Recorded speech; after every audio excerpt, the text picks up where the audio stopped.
You are looking busy with mobiles chatting ముచ్చట. Oh hero కొంచెం పని ఉండే వచ్చినట్టుకి నేను మాట్లాడదామని వినాలి.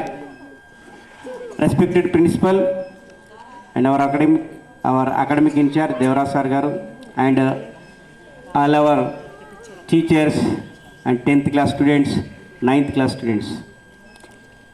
సో నమస్కారాలు అందరికీ. ఈరోజు చాలా విశేషమైనటువంటి రోజు. అంటే మన జీవితంలో ఒక తీపి గుర్తు అన్నమాట. ఇప్పుడు చక్కెర తినగానే వాటర్ అయిపోతుంది, కరిగిపోతుంది కదా, కానీ దాని మెమొరీ చాలాసేపు ఉంటుంది. అలాగే ఈ 13 సంవత్సరాల వయసు అనేటువంటిది, ఈ 13 సంవత్సరాలలో 10 సంవత్సరాలలో 6 సంవత్సరాలలో ఏమేం చేశాం? చాలా చిలిపి పనులు చేసి ఉంటారు మీరంతా కూడా. చాలాసార్లు దెబ్బలు తిని ఉంటారు కదా. అలాగే టీచర్ల చేత మాటలు కూడా పడి ఉంటారు. మీరు చేసిన తప్పుకు, మీ స్నేహితుడు చేసిన తప్పుకు మార్కులు తక్కువచ్చు, ఎక్కువచ్చు, ఏదో ఒక సందర్భంలో మీకు ఏం జరిగి ఉంటుంది? అవమానం జరిగి ఉండొచ్చు, ప్రశంస జరిగి ఉండొచ్చు కదా, మెచ్చుకొని ఉంటారు. మీరు యూకేజీ ఎల్కేజీలో ఉన్నప్పుడైతే టీచర్ వాళ్ళకి ఇచ్చినటువంటి చాక్లెట్ మీకు ఇచ్చి సంతోష పెడుతుంటారు. ఇప్పుడు 10th క్లాస్ వాళ్ళు కూడా అడిగి తీసుకుంటున్నారా, మేడం నాకు చాక్లెట్ ఇయ్యరా మేడం అని. అంటే it's a memorable thing. Sir కనవడంగా సార్ చాక్లెట్ ఇయ్యరా సార్ అని అడుగుతాం. ఎప్పుడు గుర్తొస్తుందంటే మీకు పెళ్ళైపోయి మీ పిల్లలు స్కూల్కి వెళ్ళేటప్పుడు, అరే అప్పుడు మా సార్ ఇస్తుండే, పలానా సార్ ఉంటుండే. మీరు చాలా సందర్భాల్లో చూసుంటారు. ఈ మధ్యలో అందరూ కూడా రీయూనియన్ అని పెట్టుకుంటున్నారు. మీ మమ్మీ వాళ్ళు, మీ డాడీ వాళ్ళు ఎక్కువగా ఫంక్షన్స్కి వెళ్తుంటారు, మిమ్మల్ని ఇంటికాడ వాడేసి వాళ్ళ పుట్టిన ఊరికి వెళ్తుంటారు స్కూల్కి. రీయూనియన్, మళ్ళీ ఒకసారి కలుద్దాం అంటే ఈ 13 ఇయర్స్లో, ఆ 10 ఇయర్స్లో వాళ్ళు ఏవైతే మెమొరీస్ ఉన్నాయో మళ్ళీ ఒకసారి రీగ్యాదర్ చేసుకోవడానికి వరకు, అదే అప్పుడు మనం ఏం చేసినాం, మనం అప్పుడు ఏం చేసినాం అని పాత జ్ఞాపకాలలోకి వెళ్ళి వాళ్ళు సంతోషపడుతూ ఉంటారు. సేమ్ అటువంటి సిచ్యువేషనే ఇది కదా నిఖిల్, అటువంటి సిచ్యువేషనే. మరి ఈ సిచ్యువేషన్ మీరు చాలా గొప్పగా వినియోగించుకోవాలి. ఇప్పటికైతే మీరు చాలా చక్కగా వాడుకుంటున్నారు అనుకోండి, ఎవరు మొబైల్లో వాళ్ళు బిజీ ఉన్నారు కదా. ఇంకొకటి ఏంటంటే ఇక్కడ మనం మీరు చాలా గుర్తుపెట్టుకోవాల్సింది ఎవరంటే ఇక్కడ ఉన్నటువంటి అటెండర్స్, ఆయమ్మలు. మీరు స్కూల్కి వచ్చిన నాటి నుంచి 1-2 చేస్తూనే ఉన్నారు, 5వ తరగతి దాకా అదే పని ఉన్నారు. అయినా వాళ్ళు మాటలు లేకుండా, ఇబ్బంది పడకుండా మీకు అన్నీ చేసింది. కనీసం వాళ్ళనైనా గుర్తుపెట్టుకోవాలి కదా. మనకి ఏంటంటే నర్సరీలో మీకు మదర్ టీచర్ ఉంటారు, 3 పీరియడ్లు వాళ్ళే వస్తారు. మరి ఆ టీచర్ అయినా ఒక్కొక్క టీచర్ గురించి మీరు మాట్లాడితే చాలా సంతోషపడతారు నాన్న వాళ్ళు. మిమ్మల్ని ఇక్కడ ఉన్నటువంటి ముగ్గురము అక్కడ ఉన్న టీచర్స్ మిమ్మల్ని ఎందుకు ఊరికే పిలుస్తున్నారనంటే, మీరు ఒకసారి ఇక్కడికి వచ్చి మాట్లాడితే, ఇన్ని సంవత్సరాలు నేను విద్య బోధించినటువంటి విద్యార్థి చక్కగా చదువుకొని ఒక 5 నిమిషాలు ఒక విషయం గురించి చాలా క్షుణ్ణంగా మాట్లాడగలుగుతున్నాడంటే ఆ సంతోషం వేరు. అది లాంగ్వేజ్ ఏదైనా కావచ్చు. మీరు తెలుగులో మాట్లాడతారా, హిందీలో మాట్లాడతారా, మీకు మనలో ఉన్నటువంటి భావాలను చెప్పగలిగినటువంటి ఒక సందర్భం కదా. యూనఫ్ నీ లోపల ఉన్నటువంటి భావాలు ఏవైతే ఉన్నాయో, భావాలు కాదు ఆలోచనలు, మళ్ళీ భావాలు అంటే వీళ్ళు అనుకుంటారు కదా, ఆలోచనలు, మన లోపల ఉన్నటువంటి ఆలోచనలు ఉంటాయి కదా, వాటి గురించి చెప్పాలన్నమాట ఇక్కడ కదా. నేను ఎందుకు చెప్తున్నానంటే గుర్తుపెట్టుకోండి అమ్మా, ఈ మైక్ రావాలంటే చాలా కష్టపడాలి. ఈ మైక్ మీ చేతికి రావాలంటే చాలా కష్టపడాలి. గొప్ప అవకాశం. ఈ రోజులంటే టీవీలలో మస్తు మంది చూస్తున్నారు. పోగానే ఆమె కనబడుతుంది, ఆమె పేరు ఏమో ఉంటుంది, ఆమె యాదగస్తులు పేర్లు కానీ యాంకర్లు ఉంటారు కదా, వారు మాట్లాడితే మైక్ తీసుకుంటారు. అది ఎంత అదృష్టం అనుకుంటున్నారు. ఊరికే రాదు కదా మైకు, ఎంత హార్డ్ వర్క్ చేస్తూ వస్తుంది మైక్ చేతికి. ఎప్పుడు వస్తుంది మైక్ చేతికి అంటే మాట్లాడగలిగినటువంటి అర్హత ఉన్నప్పుడు. ఆ మాట్లాడగలిగేటువంటి అర్హతను సాధించిన వాడు గొప్పవాడు అవుతాడు, భవిష్యత్తులో ఏదైనా సాధించగలుగుతాడు. ఒక విషయం గురించి కంటిన్యూస్గా మాట్లాడగలిగినప్పుడు, మీకు ఇంతకుముందు కూడా చెప్పాను, అంటే పాత విద్యార్థులకు చెప్పాను. ఇప్పుడు మన గ్రామంలో ఉన్నారు ఒకరు, ఇప్పుడు సర్పంచ్గా గెలిచినటువంటి నరసయ్య సార్ గారు ఒక విషయం గురించి అనర్గళంగా మాట్లాడి ఒక ముఖ్యమంత్రి చేతుల మీదుగా అవార్డు తీసుకోగలిగాడు అని అంటే గొప్ప విషయం కదా. మరి అటువంటి విద్యార్థులను తయారు చేయాలనేటువంటి ఉద్దేశమే అదే ఈ పాఠశాల లక్ష్యం. ఏ పాఠశాల అయినా గొప్ప విద్యార్థులను తయారు చేసి సమాజంపైకి బాణాల్లాగా వదిలిపెడుతుంది. ఆ బాణాలు ఒక్కొక్క రంగంలో పనిచేస్తాయి. ఒకరేమో టీచర్ అవుతారు, ఒకరు లాయర్ అవుతారు, ఒకరు ఇంజనీర్ అవుతారు, ఒకరు డాక్టర్ అవుతారు. కొందరు నాలాగా చేతి కాక కూలి పని చేసుకుంటారు. వాళ్ళు కూడా వాళ్ళ స్థాయికి తగ్గట్టు స్తోమతకు తగ్గట్టు వాళ్ళ కుటుంబాన్ని ఒక గొప్ప స్థాయిలో ఉంచడానికి ప్రయత్నం చేస్తుంటారు.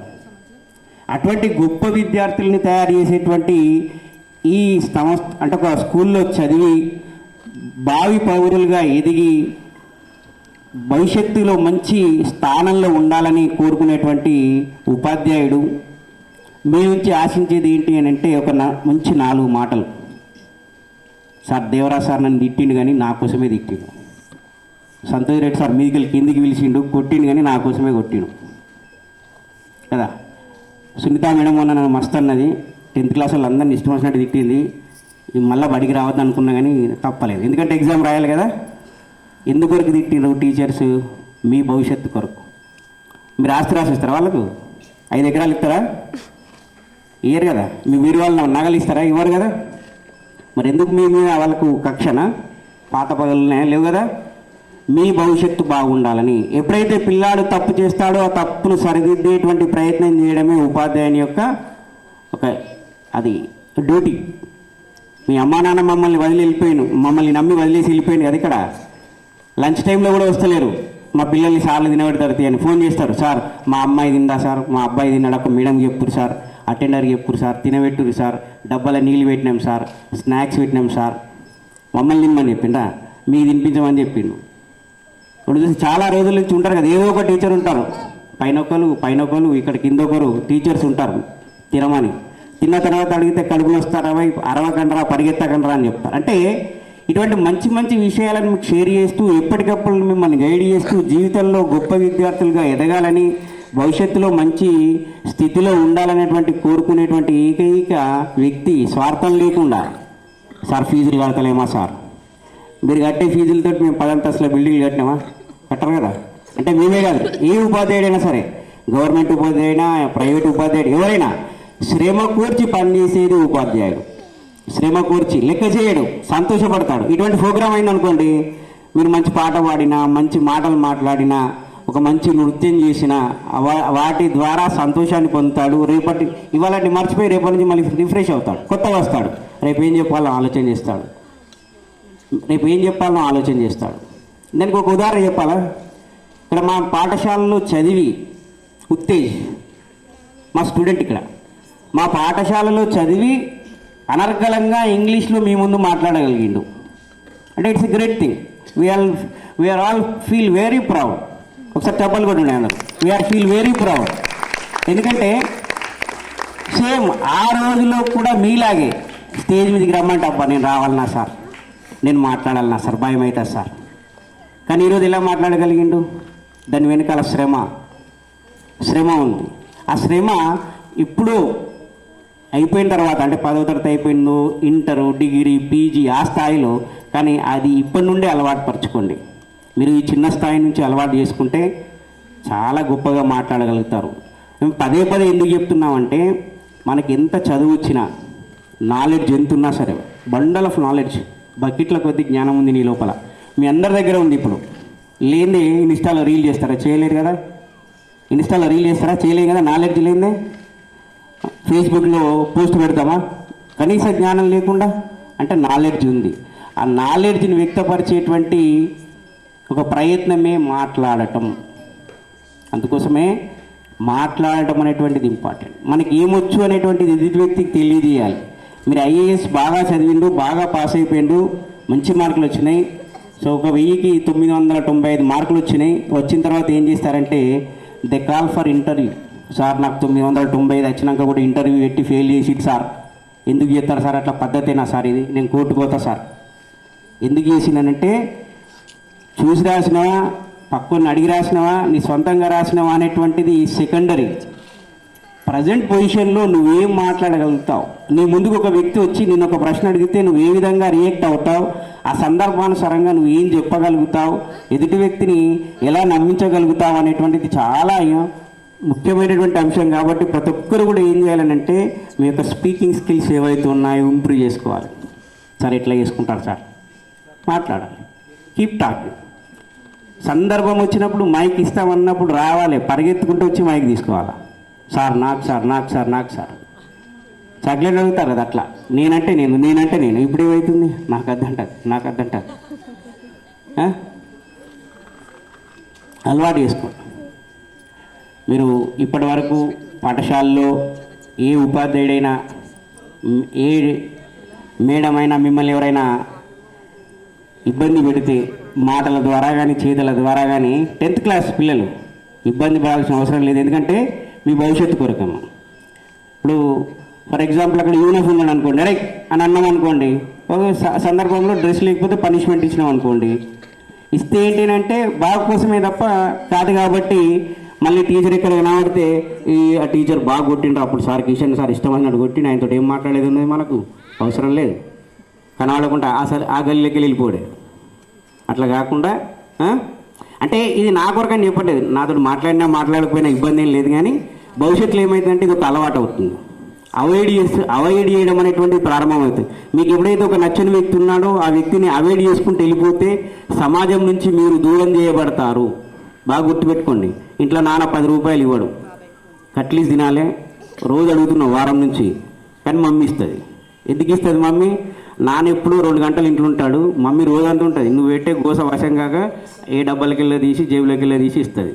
అప్పుడు నాన్న జీరో, మమ్మీ హీరో. రేపటి నుంచి ఏం చేస్తుంటావు? నాన్నను విలన్. చూడకపోతారా నీ సంగతి ఎప్పుడన్నా? విలన్ అంటే నాన్నను ద్వేషించడం మొదలుపెట్టినావు. మీ నాన్న మీ చెల్లెకి ఇస్తాడు 10 రూపాయలు, అడుగుతుంది నాన్న గాజులు కొనుక్కుంటా అంటే 10 రూపీస్ ఇచ్చేస్తాడు. మమ్మీ నేను 10 రోజుల నుంచి అడుగుతున్నా, రూపాయి లేదు, చెల్లెకి 10 రూపీస్ అడగగానే ఇచ్చిండు. కాబట్టి చెల్లె విలన్. తమ్ముడు ఉన్నాడు, వానికి ఏదో అడిగిండు, వానికి ఇచ్చేసిండు. సో నువ్వు వానికి విలన్. అంటే మనకు నచ్చే పని ఎదుటి వ్యక్తి చేయలేదు కాబట్టి మనకు విలన్గా అయిపోతే సమాజంలో నువ్వేమవుతావు? ఒక మూర్ఖుని స్థాయికి వెళ్ళిపోవాల్సిన పరిస్థితి వస్తుంది.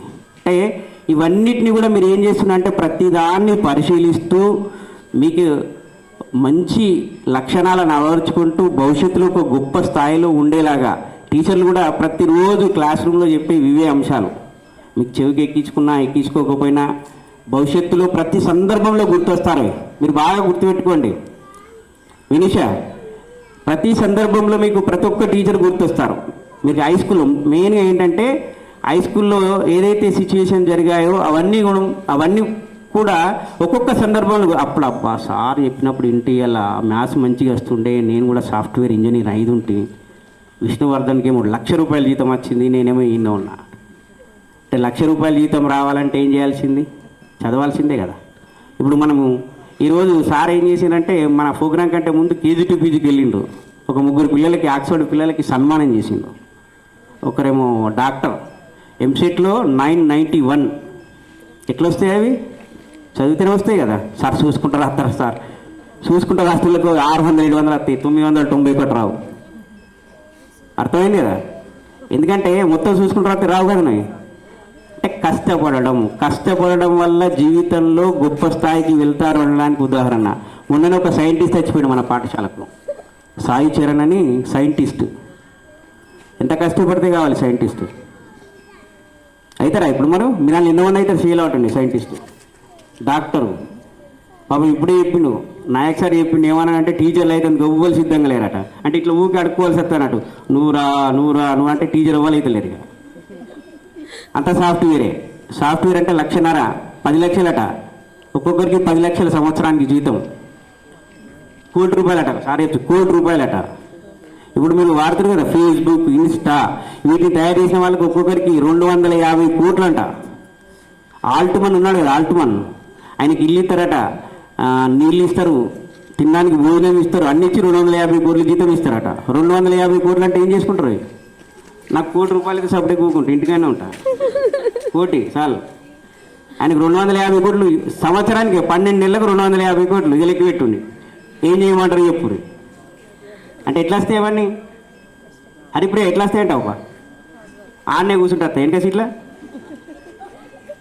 సంయుక్త ఆడనే కూర్చుని రావాలి హా అంటే మార్కులు వచ్చేస్తాయి చెప్పండి కోసమే ఫస్ట్ మనకి ఏం రావాలంటే క్రమశిక్షణ అనేటువంటిది ఇంపార్టెంట్ డిసిప్లిన్ అంటారు ఇంగ్లీష్ మీడియంలో అది వచ్చిన తర్వాత పెద్దలను గౌరవించాలి రెస్పెక్ట్ ఎవ్రీ వన్ మనకి ఎంత చదవన్నారా అని ప్రతి ఒక్కరిని చిన్నపిల్లల్ని పెద్దల్ని అందరినీ గౌరవించాలి ఇవి రెండు చేస్తే భవిష్యత్తులో మీకు ఎదురొచ్చేవారు ఎవ్వరు ఉండరు నేను వస్తున్నా ఈ రెండు మీరు కరెక్ట్గా ఫాలో అయ్యండి అనుకోండి డిసిప్లిన్ ఒకటి పెద్దల్ని గౌరవించడం ఒకటి వచ్చేస్తే భవిష్యత్తులో చాలా గొప్పవారు అయిపోతారు ముందుకు వెళ్ళిపోతారు ఇంకా మిమ్మల్ని ఆపేవారు ఎవరు ఉండరు మీరు కూడా ఆల్ట్మన్ కావచ్చు ఆయన ఎవరు పాపం వాట్సాప్ ఉంది కదా ఆయన పేరు కూడా ఉంది కదా ఆయన పేరు ఏముంది ఏం పేరే మీకు తెలుసా